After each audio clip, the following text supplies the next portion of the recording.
We are back for another episode of TPS, the Productivity Show, the number one podcast on iTunes when it comes to productivity, time management, efficiency, and just overall amazing stories about just life in general. And I'm here with my co-host, Brooks Duncan. How are you today, Brooks? I'm great, although I think I'm not really qualified to talk about our topic today. Uh, those who have seen me possibly can guess that I am half Swedish slash Norwegian. However, the other half is Scottish. And when I was growing up, my dad, I don't know where he got it, but he had some sort of coat of arms or some sort of crest for the Duncan clan, my last name being Duncan, which is a Scottish name. And there was a Duncan family, our Duncan clan slogan.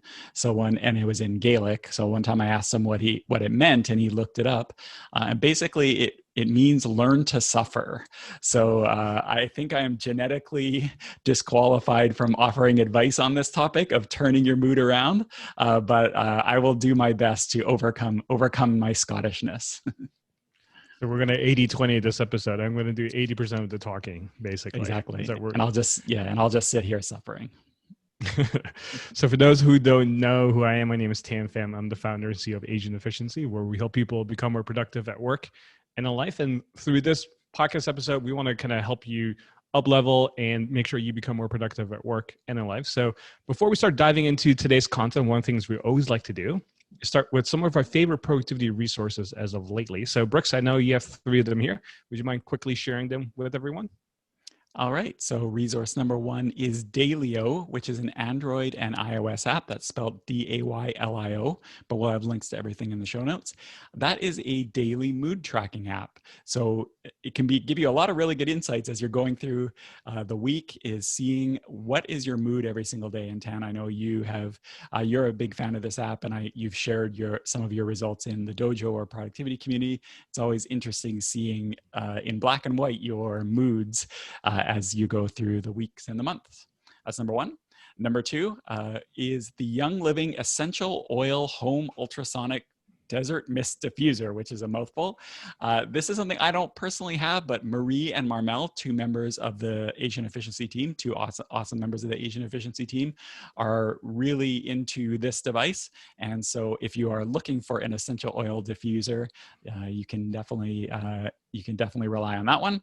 And number 3 is a tool I don't use all the time, but when I do need it, it's super handy, and it's called OneTab. So that is a Google Chrome extension if you use the Google Chrome browser.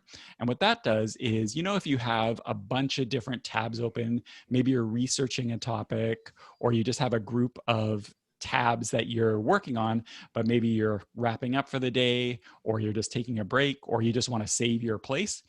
With one click, it will let you save that group of tabs to a special page in Chrome, so you can get back to it. So if you're somebody who is big into research, check out OneTab.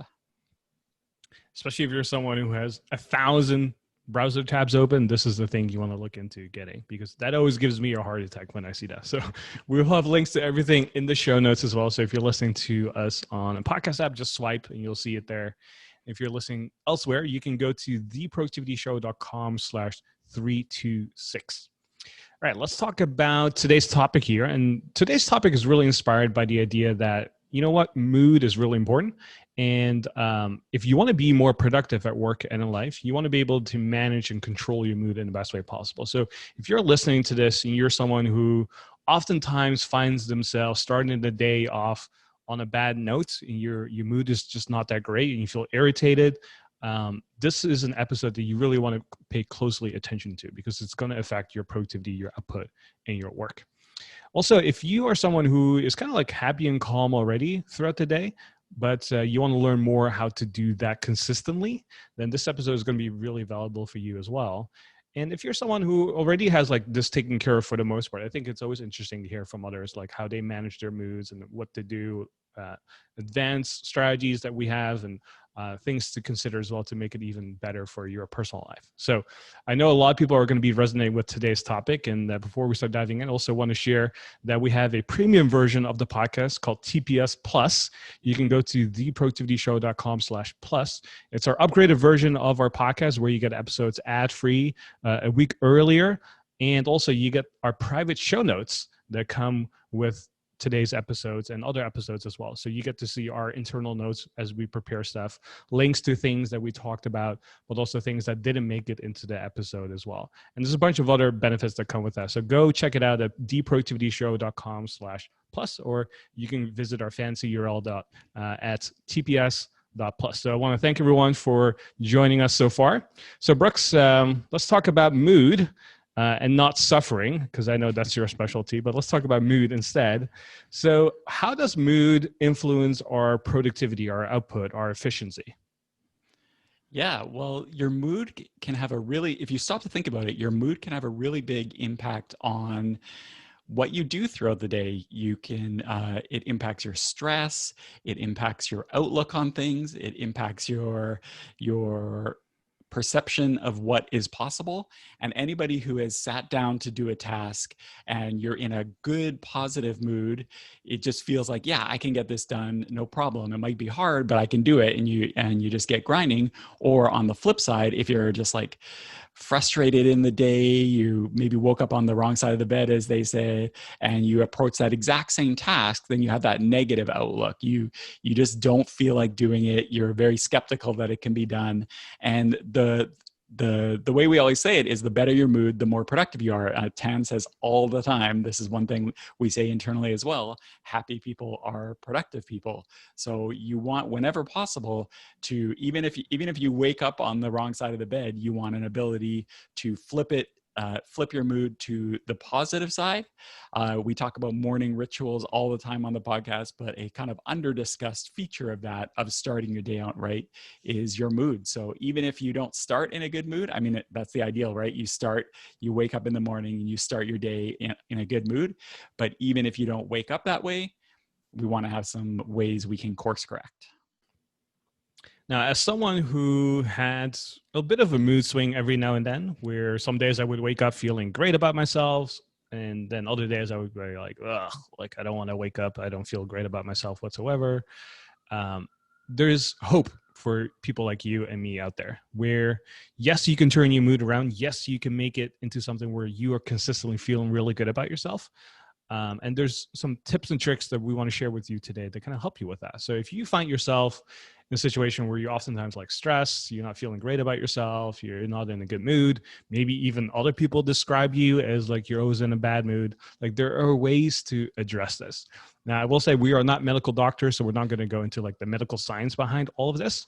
We really are going to focus on like practical things you can do today and every day, right? That's the thing that we're always known for, to be simple and actionable that you can implement today. So we have 5 strategies for you here today.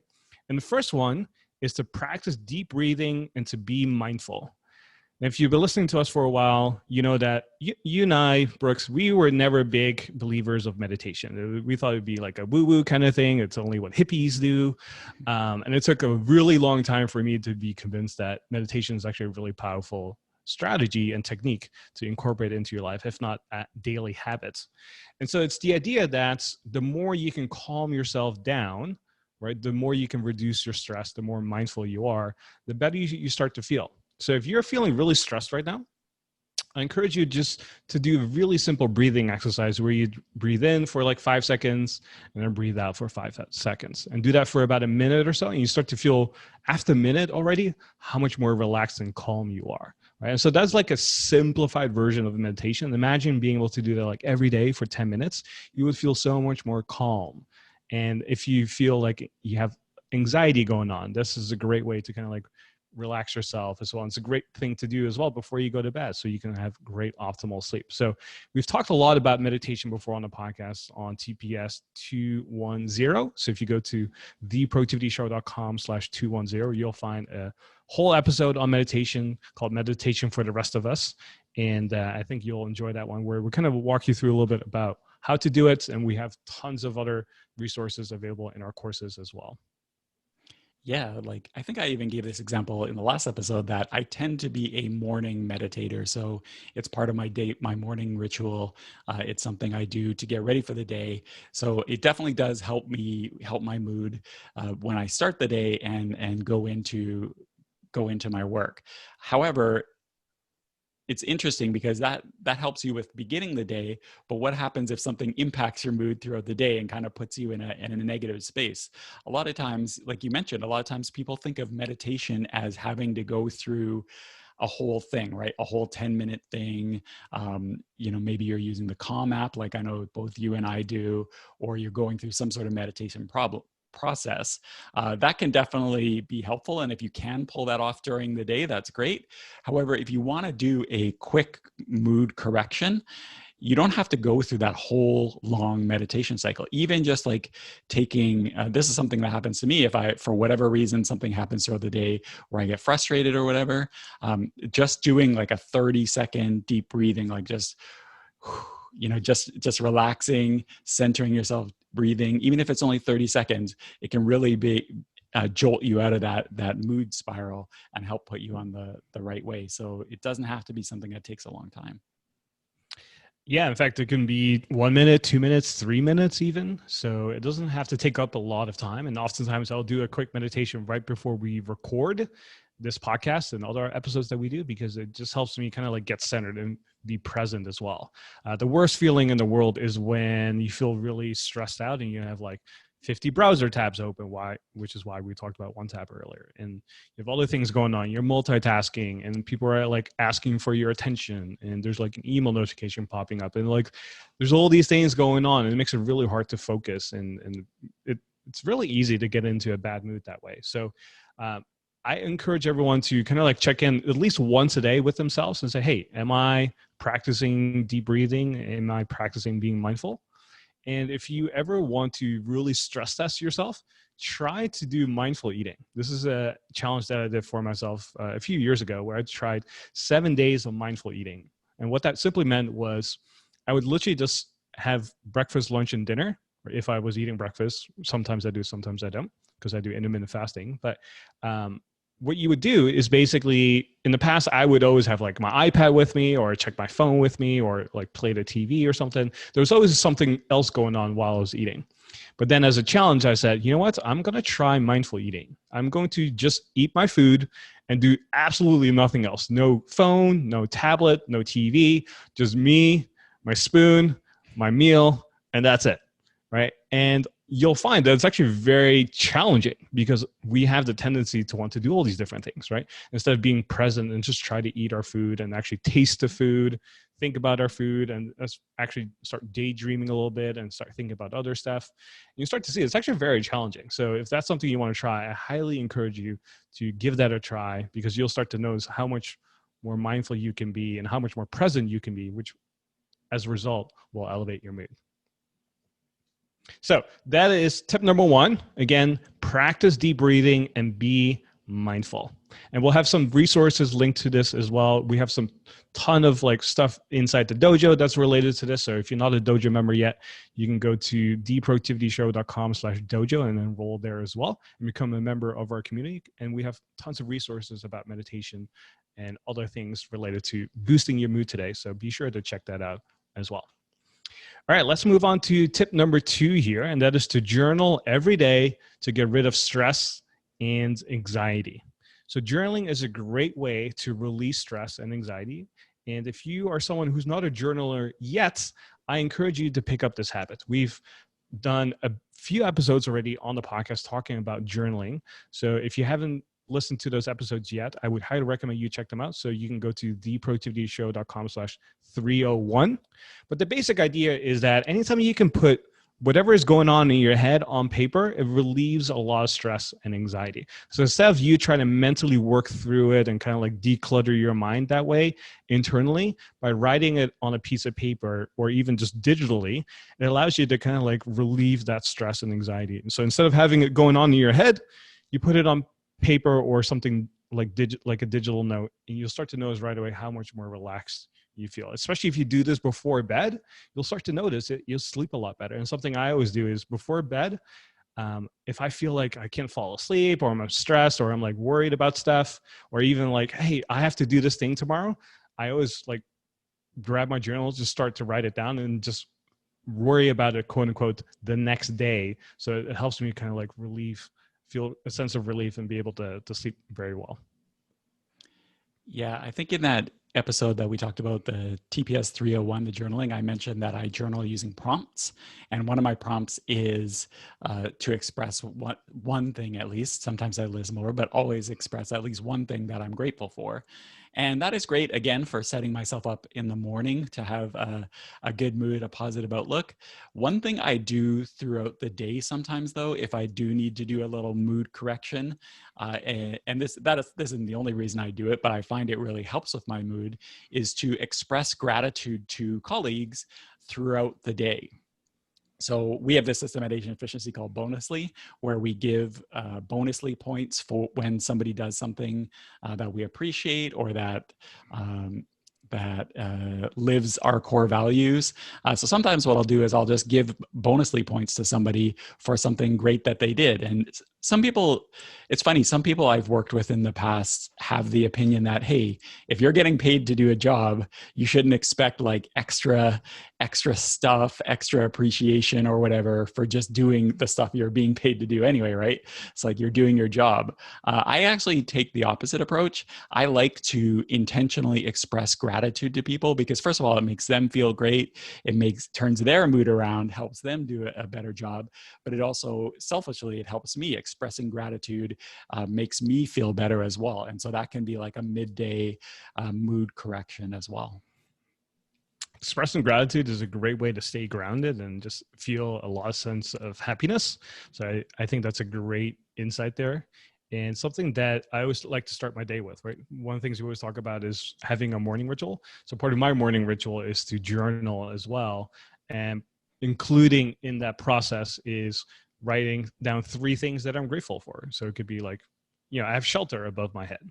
Just a very simple act of being able to schedule my own day or having enough money to buy food and particularly foods that I particularly enjoy eating as an example, right? So there's so many things you can be grateful for, and doing that throughout the rest of the day, I think is a great strategy, Brooks. And I think I'm going to copy and steal that from your playbook because I think it will help me a lot, but also help others as well. So if you're not a journaler yet, again, check out those resources that we just mentioned, TPS 301. We also have a blog post called 5 Reasons Why You Need to Start Journaling. So we'll link to it in the show notes as well if you need some extra convincing why journaling is so powerful. But just to kind of put it in simple, actionable terms for you here, try to do that today. Even if you don't have like a formal journal somewhere, just grab a pen and piece of paper and write down right now what's bothering you.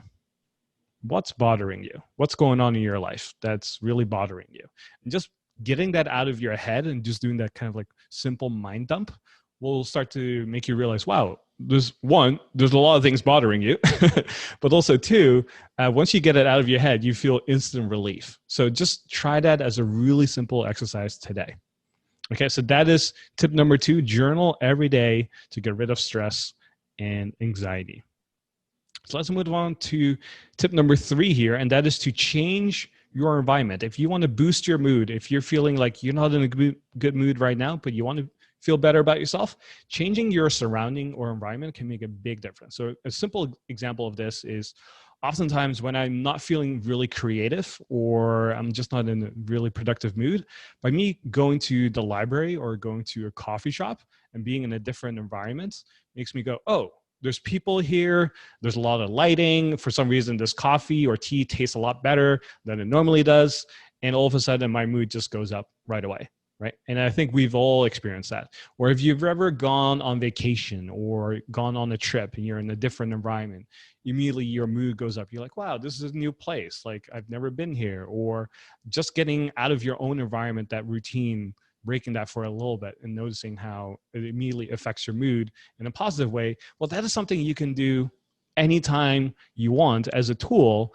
And you don't have to go far. If you're working in a big office, as an example, you can go to like a different apartment, 1 floor up, 1 floor down, going for a walk around the block. It doesn't have to be crazy, right? Just going for a walk around the block can make a big difference for your mood as well. I know you're a big walker, Brooks. Is that something you like to do too? Yeah, this is actually one area where the pandemic has really put a cramp in my style for switching things up, because they used to be a super go-to strategy for me. If I needed to just change things up, like maybe I just getting stuck on a problem, getting frustrated, I would go to, say, Starbucks, or I happen to live near a golf course. So sometimes I would go work from the restaurant in the golf course, where you're surrounded by nature. You see people like missing their shots. You see coyotes running around, and it just like that switch up just really changed things around. I'd always be in a better mood. With the pandemic, a lot of that isn't as possible as it used to. So yeah, I will do even just going for a 15-minute walk around the block or something like that, just to shift things up. I find that really helpful. Or yeah, on sometimes on Friday, there are certain places with outdoor seating, which is getting a little cold here in Vancouver, Canada. I think that's probably more possible where you are, Tan, but I'll go work from, there's a brewery that sometimes I like working from on Fridays. So I'll go there to shift things up. So hopefully someday in the future, things will improve and we have more of these options. But for now, even changing the room in your house or in your office, like you said, even that can help and make a difference. Yeah, you can go to your parents' place, your grandparents' place, a friend's place. There's just so many ways you can switch up your environment, right? Even working outdoors if you can. I know by the time people are listening to this, maybe it might be snowing already where you are, whereas I'm sweating right now, 30 degrees Celsius or 100 Fahrenheit here, being in hot Texas. But there's just many ways you can change and switch up your environment. So anytime you feel like, oh, like I'm not feeling as creative or productive, or I'm just not in the mood, try to switch up your environment. Just notice how simple this is, and just think about like as if it's like a mini break from your routine. So, right, especially since most of us are now working from home, this particular strategy is extra powerful and extra helpful. So give that a try, considering you and I, Brooks, we've been working from home both individually over 10 years now. And we advocate for the strategy all the time for those who are working from home. So if you're one of those people who are working from home a lot now too, try implementing the strategy. Change and switch up your environment every now and then. You'll start to notice that you'll be so much more focused and productive. And if you need other tips on how to become more focused, we have a great mini course called Focus Filter. You can go check that out. Just go to theproductivityshow.com/focus and you'll be able to check out that mini course as well called Focus Filter. So again, tip number 3 was change your environment. All right, let's move on to tip number 4 here. And that is to talk to a positive person. I know we all have this one person in our lives. Maybe it's our significant other, maybe it's our partner, maybe it's our roommates, maybe it's the neighbor or someone that you know that you can FaceTime anytime you want. But we all have that one person that anytime you talk to them, they just always smile. They always are in a good mood. They never complain. And anytime you leave that conversation, you always feel really good about yourself, right? Who is that person in your life? Write that person down right now on paper, or put that person in your favorites list on your phone right now, because that's the person you want to call, kind of catch up with, and just have a really enjoyable conversation with that person. Anytime you don't feel great about yourself, maybe you just need to vent a little bit, you just need to talk things through, maybe you just want to share something. It's a great way to kind of like uplift your own mood, right? So anytime you know who this go-to person is, it makes it easier for you to then reach out to that person, right? So again, who is that one person in your life? And if you don't have that person right now, I know you do have that person. I know you do. So really think loud and clear. Who are the 5 people you spent the most time with? Out of those 5 people, who is that go-to person that you want to talk to? Okay. Put that person on your favorites list right now and you'll be good to go. Yeah, and even if it turns out, like I'm sure you do, but even if it turns out you don't have that person in your life, you can try to find people like that. There are supportive communities out there, maybe hobbies that you're into. There could be people there that you could express, just get affirmation from it. You don't even necessarily need to talk through the thing that's frustrating you, but just talking to them about your habit or your hobby or whatever you're interested in, that can give people a lot of strength in life as well. I know a lot of our members of our dojo, our productivity community, often post things that they're struggling with or accomplishments or big life changes, and they get a bunch of responses back, supportive. I know whenever that happens to me, it just feels great being acknowledged and having somebody to talk to. Like for myself, my wife is one of these people who is, I guess, genetically opposite of my learn to suffer vibe, where no matter what situation you talk about, somehow she's able to like pull the positive string out of there and try to focus it that way. And, you know, sometimes you just want to vent, but you end up feeling better because you're like, okay, you're right. There is that positive thing, positive reframe that I can make. So it's great to be able to find those type of people.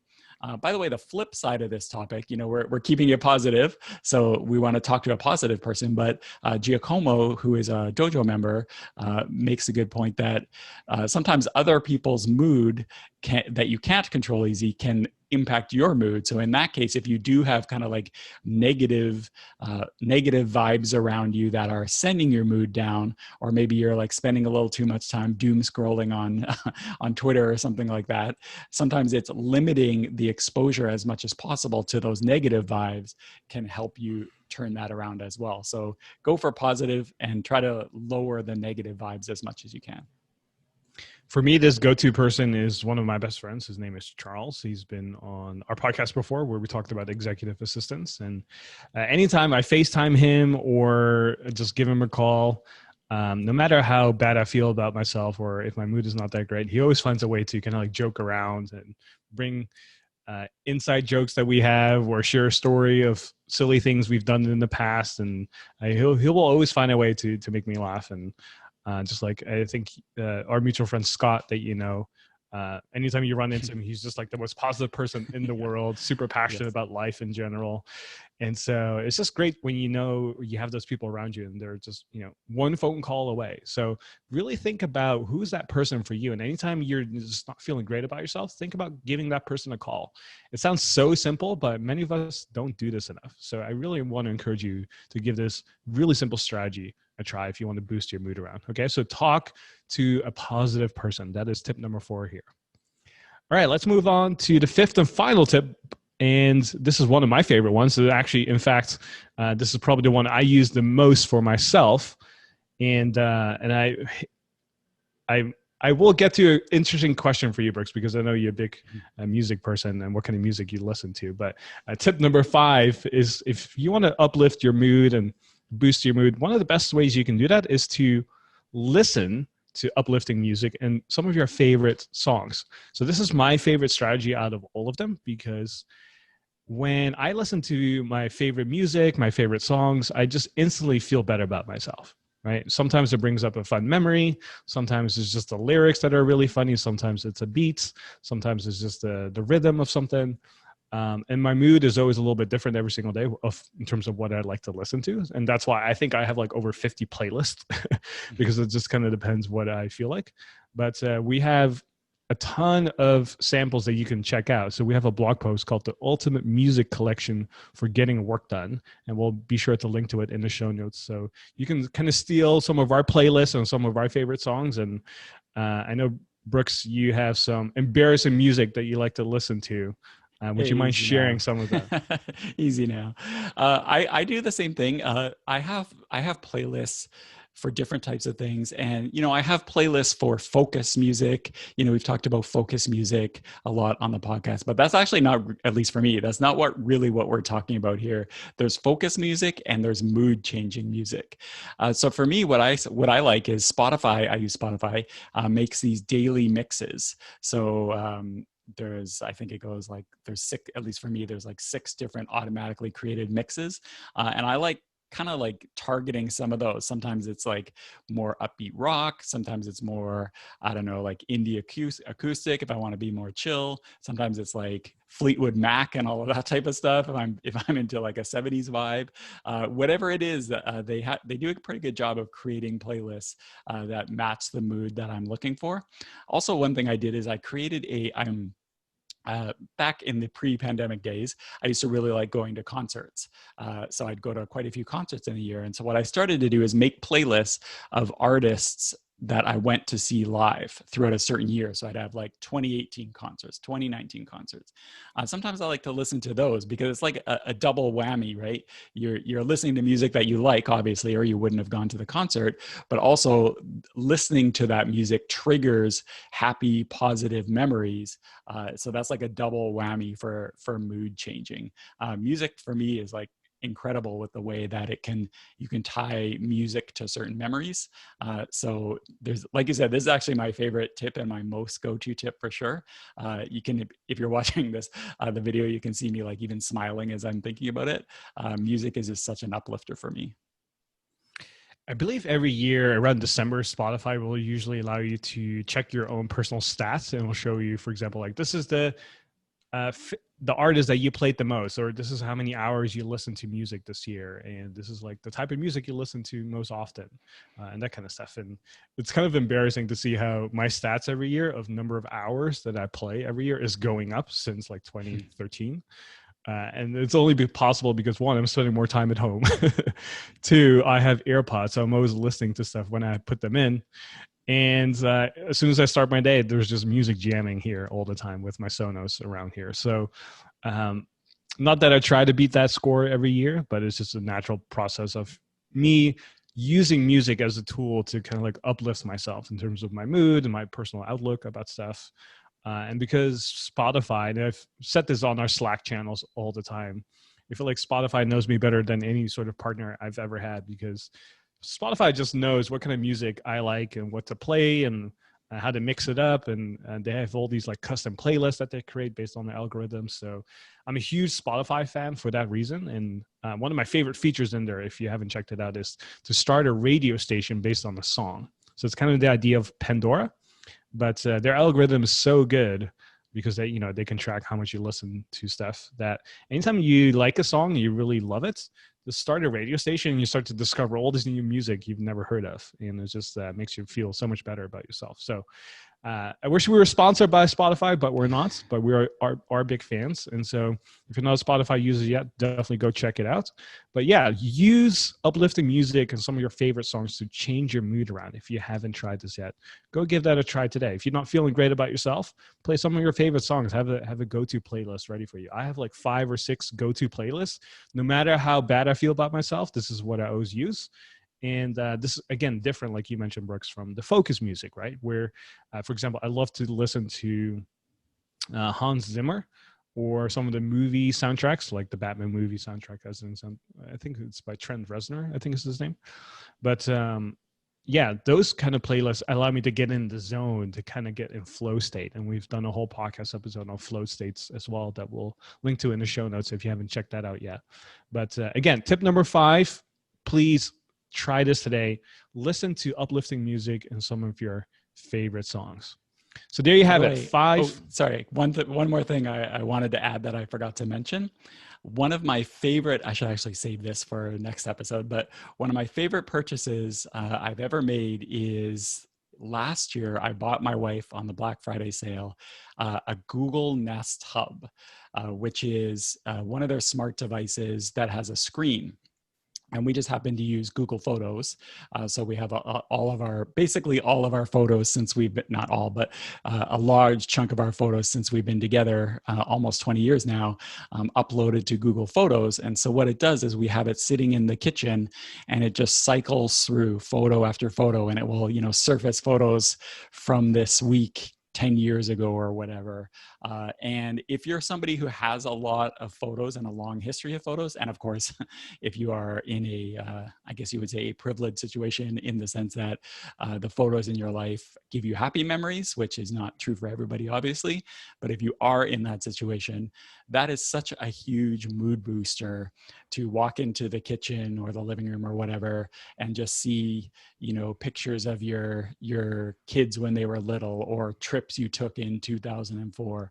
Or sometimes my wife and I will just like stand there looking at it, seeing these old pictures that you had totally forgotten about. So if you are okay with the privacy implications of having a Google device in your home, which I'm totally understand if you are not, but if you are okay with it and you use Google Photos, that can be a huge mood booster as well. So there you have it, 5 different strategies plus a bonus one there at the end for you to apply today to boost your mood, overcome any sort of negative feelings you're having right now, any sort of stress and anxiety, and turn it around so you can be more productive starting today. So as always, one of the things we always like to do at Asian Efficiency and on the Productivity Show is make sure that things are simple and actionable. So out of the 5 strategies that we share today, pick one that you're going to use. So next time you're in a bad mood, what is your go-to strategy here? Is it listening to music? Is it to talk to a positive person? Are you going to switch up your environment? Are you going to journal about it? Or are you just going to practice some mindfulness breathing? What's your go-to move here, right? Pick that one go-to move and use it right away. So starting today, pick that one strategy you're going to use and apply it right away, especially if you're not feeling great about yourself right now, okay? Because this is going to affect your productivity. And as we always like to say, happy people are productive people. So ensure that you're happy and making sure that you're applying this, okay? And if you want to check out all the links that we mentioned today in the show notes, you can go to theproductivityshow.com/326. If you want to upgrade your productivity listening experience, go check out our TPS Plus, our premium version of our podcast at tps.plus.